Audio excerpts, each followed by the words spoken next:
16వ శాసనసభకి ఏకగ్రీవంగా ఎన్నికైన సభాపతి శ్రీ చింతకాయల అయ్యన్న పాత్రుడు గారికి హృదయపూర్వక నమస్కారాలు, మీకు శుభాకాంక్షలు. ఇది నేను మొదటిసారి అసెంబ్లీలోకి అడుగు పెట్టడం. ఇలాంటి సుదీర్ఘ రాజకీయ అనుభవం ఉన్న దాదాపు 7 సార్లు ఎమ్మెల్యేగాను, ఒకసారి పార్లమెంట్లో అడుగుపెట్టిన మీకు, Panchayati Raj, technical education, forest, R&B అనేక మంత్రిత్వ శాఖల్ని సమర్థవంతంగా నిర్వహించిన మీకు, ఈ సభాధ్యక్షుడు ఈ స్పీకర్ స్థానంలో కూర్చోవడం నాకు చాలా ఆనందంగా ఉంది. ఇన్ని దశాబ్దాలు ప్రజలు రాజకీయ జీవనంలో ప్రజలు మీ వాడి వేడి చూశారు. మీకు కోపం వస్తే ఋషికొండను చెక్కినట్టు ప్రత్యర్థులకి పదునైన ఉత్తరాంధ్ర యాసలో గుండు కొట్టేస్తారు.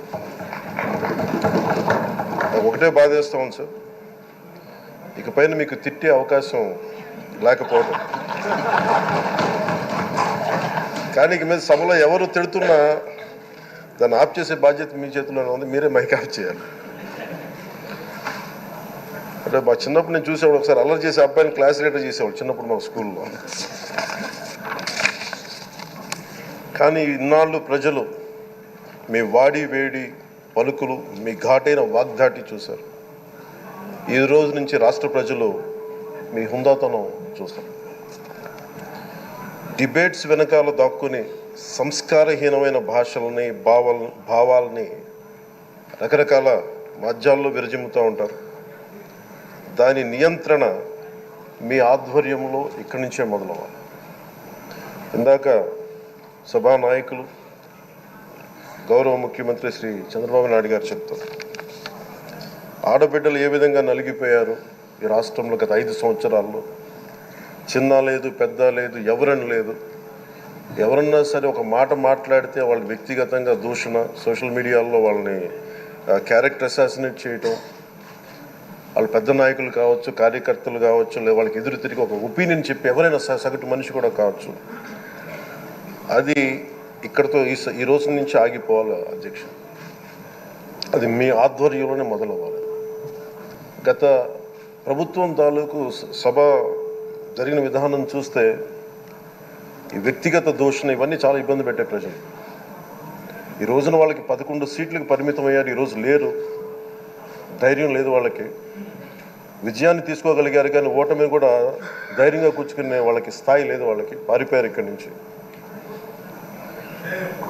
భావంలో ఉండే తీవ్రత భాషలో ఉండాల్సిన అవసరం లేదు.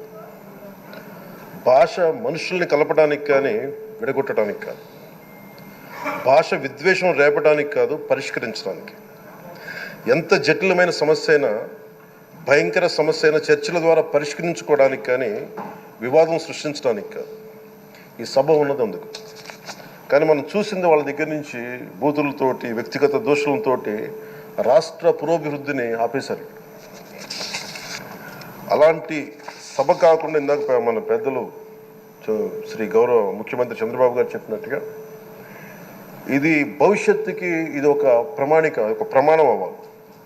2047 వరకు ఇంత అద్భుతమైన స్థానంలో మనకి ఆంధ్రప్రదేశ్ తెలుగు జాతి ఉన్నత స్థాయికి వెళ్ళాలంటే ఈరోజు మనం వేసే ప్రతి అడుగు అది భవిష్యత్ తరాలకు ఒక ఒక టచ్ స్టోన్గా ఉండిపోవాలి, ఒక గిట్ రాయిగా ఉండిపోవాలి. ఈ రోజున ఈ సభలో ఉన్న గౌరవ సభ్యులందరూ చట్టాలు చేయడానికి ఉన్నారు, చట్టాలు ఉల్లంఘించడానికి కాదు. విభేదించడం అంటే ద్వేషించడం కాదు, వాదించడం అంటే కొట్టుకోవడం కాదు. ఇవన్నీ విభేదించడం, వాదించడం ఇవన్నీ ప్రజాస్వామ్యానికి చాలా మౌలికమైన పునాదులు. ఆంధ్రప్రదేశ్ ఆవిర్భావం జరిగి అసలు భాషా ప్రయుక్త రాష్ట్రాల ఆవిర్భావమే మన ఆంధ్ర రాజ్యంతో మొదలైంది.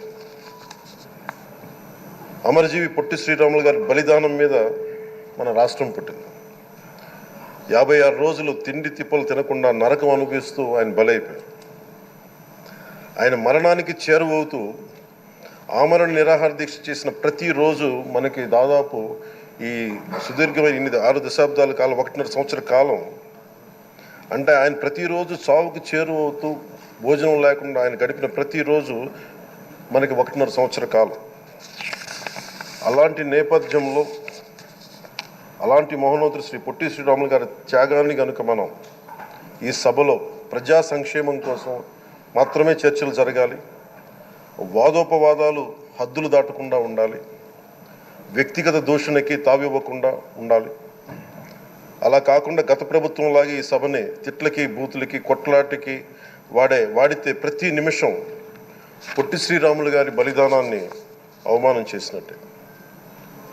ఒక గొప్పవాడు, ఒక మహానుభావుడు బతికినప్పుడు మాత్రమే కాదు, చనిపోయిన తర్వాత కూడా కొన్ని తరాలు ఉపయోగపడతారని నిరూపిస్తారు.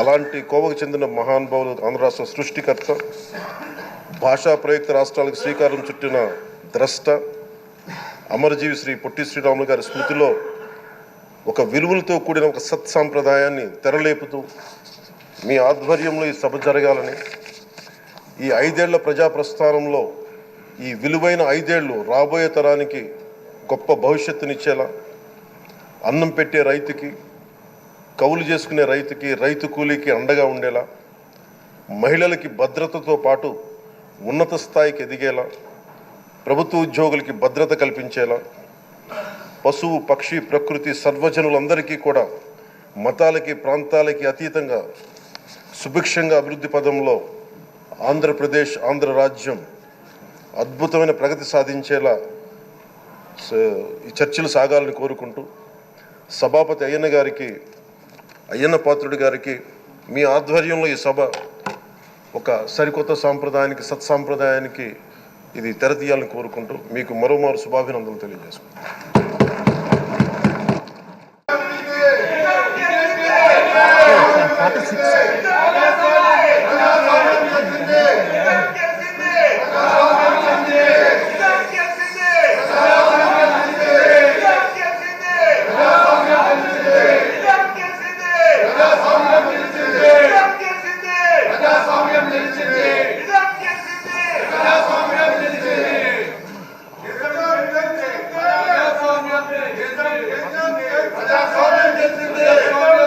కొణిదెల పవన్ కళ్యాణ్ అనే నేను శాసనసభ సభ్యుడిగా ఎన్నికైనందున శాసనం ద్వారా నిర్మితమైన భారత రాజ్యాంగం పట్ల నిజమైన విశ్వాసం, విధేయత చూపుతానని, భారతదేశ సార్వభౌమాధికారాన్ని, సమగ్రతను కాపాడుతానని, నేను స్వీకరించబోయే కర్తవ్యాన్ని శ్రద్ధాశక్తులతో నిర్వహిస్తానని దైవ సాక్షిగా ప్రమాణం చేస్తున్నాను.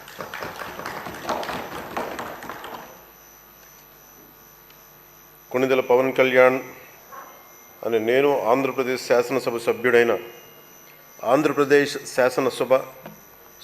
కొణిదెల పవన్ కళ్యాణ్ అని నేను సభా నియమాలకు కట్టుబడి ఉంటానని, వాటిని అనుసరిస్తానని, సభా మర్యాదలను పాటిస్తానని, సాంప్రదాయాలను గౌరవిస్తానని దైవ సాక్షిగా ప్రమాణం చేస్తున్నాను.